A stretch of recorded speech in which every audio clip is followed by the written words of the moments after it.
There are foods you eat because you're hungry. And then there is pizza. Today, you can find it almost anywhere. In a tiny restaurant in Naples, on a street corner in New York, inside a shopping mall in Tokyo, delivered by motorcycles, sold frozen in supermarkets, and served in countless variations that would confuse the people who first made it. But here's the strange part. Pizza wasn't born as a luxury. It wasn't invented for kings. It wasn't created by a famous chef, and it wasn't even originally considered particularly sophisticated. Pizza began as something much simpler, a cheap way for ordinary people to turn bread into a meal. And somehow, that humble food would travel from the poorest streets of Naples to almost every corner of the planet. It would cross oceans, follow immigrants, transform alongside industrialization, become a symbol of Italian identity. Then it became one of America's most recognizable foods. And eventually, it became something so global that arguing about what counts as real pizza turned into an international pastime. But pizza's story begins long before Italy, long before tomatoes, and long before anyone had heard the word pizza. Because the basic idea behind pizza is thousands of years older than pizza itself. Pizza's fundamental technology is incredibly simple. Take grain, turn it into flour, mix with water, make a dough, flatten it, and cook it. Humans were doing versions of this thousands of years before pizza became a recognizable dish. Across the ancient Mediterranean and Near East, people produced flatbreads and baked dough-based foods. These weren't pizza, and that's an important distinction. There was no ancient Italian walking around eating a pepperoni slice, but the technological foundation was already there. Bread was one of humanity's great inventions. It was portable, it could be stored, it could provide energy, and unlike a bowl of grain, it could become a convenient platform for other foods. People could place herbs on it, oil, cheese, vegetables, meat, whatever was available. The basic idea was extraordinarily practical: bread on the bottom, food on top. And versions of that idea appeared in different cultures. The ancient Greeks had flatbreads that could be topped with ingredients. Romans had dishes like placenta that show ancient Mediterranean cooks were already experimenting with dough, toppings, and baking. But none of these should simply be called pizza. Pizza required one ingredient that would completely transform the story: the tomato. And tomatoes were still thousands of miles and centuries away. The tomato was not originally European. It came from the Americas, where indigenous peoples had cultivated it for centuries. Then, after the voyages of Columbus and the Spanish conquest of the Americas, plants from the New World began moving across the Atlantic. Among them was the tomato. At first, Europeans weren't entirely sure what to make of it. It belonged to the nightshade family, and many plants in that family were poisonous. The tomato therefore spent time as an exotic curiosity rather than an everyday staple. But eventually, people began eating it. And in southern Europe, particularly in Italy, tomatoes found an environment where they could thrive. This would have enormous consequences, because now something extraordinary was possible: bread, oil, cheese, tomatoes, heat.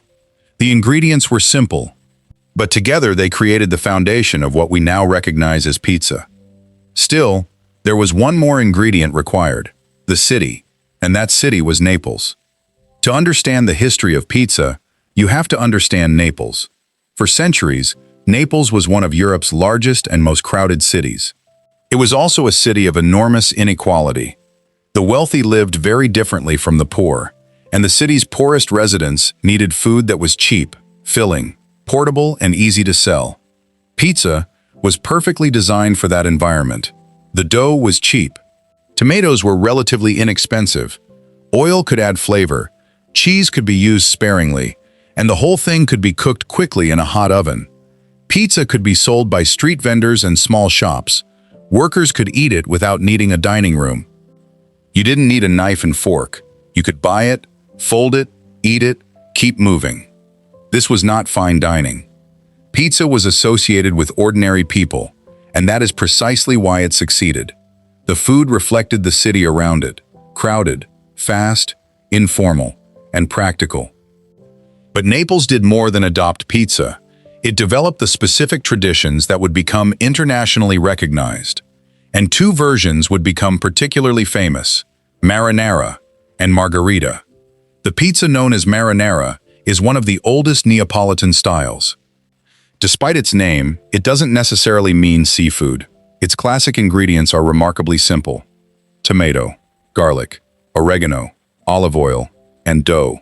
It was inexpensive, flavorful, and required no cheese. Then there was another pizza that would become even more famous: Margherita. According to the popular story, in 1889, pizzaiolo Raffaele Esposito prepared pizzas for Queen Margherita of Savoy during her visit to Naples. The story says he created a pizza featuring tomatoes, mozzarella, and basil: red, white, green, the colors of the Italian flag. The pizza was supposedly named in her honor. It's a beautiful story, but historians have questioned parts of the legend, including whether the pizza was actually invented for the Queen, and that matters. Food history is full of stories that become more famous than the evidence behind them. What we can say with confidence: the combination became deeply tied to Neapolitan pizza and Italian identity. And that identity was about to travel. Millions of Italians were leaving Italy and taking their food with them. In the late 19th and early 20th centuries, millions of Italians left home, many from Campania, the region around Naples. And wherever people went, they carried pieces of home with them: recipes, languages, religious traditions, music, and food. Pizza began appearing in Italian-American communities, but it wasn't immediately an American obsession. For a long time, pizza remained tied to Italian immigrants in their neighborhoods. Then, something changed. America changed. Cities expanded, immigrant communities grew, new technologies appeared, and pizza found a new audience. In New York, one of the earliest famous pizzerias, Lombardi's, opened in Manhattan in the early 20th century. The exact first pizzeria claims are complicated, but the larger story is clear. Pizza had crossed the Atlantic, and America was about to transform it. American pizza evolved in response to American life. New York's dense urban environment demanded food that was fast, portable, and affordable. Instead of buying an entire pizza for a family, a customer could walk into a shop and buy a single piece. The slice became an institution. That simple change was revolutionary. Pizza wasn't just a meal anymore. It was street food, fast food, working-class food, student food, late-night food, and eventually, almost everyone's food. But New York wasn't the only American city that adopted pizza. Thousands of miles away, another city was developing its own version, and Chicago was about to make pizza much thicker. New York pizza is thin. Chicago deep dish is, well, not. Chicago's deep dish emerged in the mid-20th century and became something distinctly different from Neapolitan pizza. The crust became substantial. Cheese went underneath the tomato sauce. Toppings were layered inside. The result looked almost like a pie. To traditionalists, this was sacrilege. To Chicagoans, it was lunch. And that disagreement reveals something important. Pizza has always changed when it enters a new culture. The dough changes. The toppings change. The cooking method changes. Even the definition of pizza changes. And instead of destroying pizza, this constant reinvention made it stronger. Because pizza wasn't tied to one recipe, it was tied to an idea. Put something delicious on bread. Bake it. Adapt it to whatever people want to eat. That made pizza almost impossible to stop. The biggest transformation in pizza's history wasn't a new topping, it was industrialization. As food production became mechanized, every part of pizza could be standardized. Flour could be produced at enormous scale. Tomatoes could be processed into sauce. Cheese could be manufactured and distributed. Pizzas could be frozen, packaged, transported, and eventually delivered directly to your door. Then came the rise of chain restaurants. And pizza discovered something ancient bakers could never have imagined: scale. A recipe that began in a neighborhood could now be reproduced across thousands of locations. The experience became predictable, fast, cheap, convenient. Pizza had crossed another boundary. It was no longer simply Italian food, it had become global fast food. And one company in particular would help push that transformation to another level. Pizza delivery changed the relationship between food and distance. The restaurant no longer waited for customers, it came to them. The cardboard box became almost as recognizable as the pizza itself. And eventually, the internet and smartphones transformed the system again. Today, you can order pizza from your phone, track its journey on a map, and receive it at your front door, without ever speaking to a restaurant employee. Think about how strange that would have sounded to a Neapolitan street vendor. The same basic idea, dough, sauce, toppings, heat, had evolved into a global logistics system. Pizza was no longer simply food. It was an industry.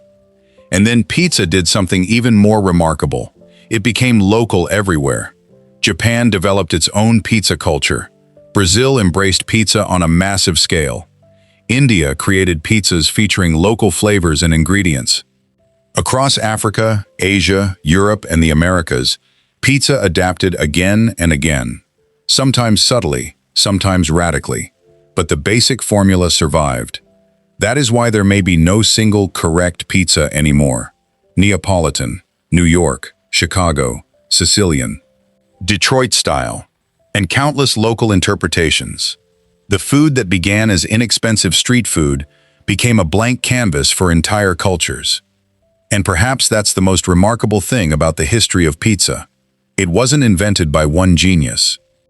There was no single moment when someone suddenly announced, "I have invented pizza." Instead, pizza emerged from thousands of years of human experimentation. Ancient people learned to make bread. Mediterranean cultures learned to combine bread with toppings. The tomato crossed an ocean. Naples transformed those ingredients into a recognizable tradition. Poor people made it affordable. Immigrants carried it across the world. America industrialized it. And millions of people everywhere reinvented it. Pizza survived because it was adaptable. It could be cheap or luxurious, traditional or experimental.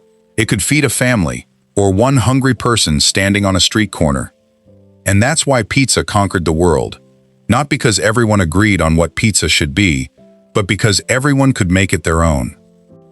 From the crowded streets of Naples to New York, from Chicago's deep dish ovens to restaurants halfway around the world, pizza became something bigger than its birthplace. It became a global language. So the next time you pick up a slice, remember what you're actually holding.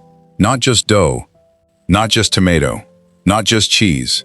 You're holding the result of thousands of years of agriculture, migration, trade, technology, and cultural exchange. A food born from simplicity, transformed by poverty, carried by immigrants, and perfected by the world. That is the history of pizza.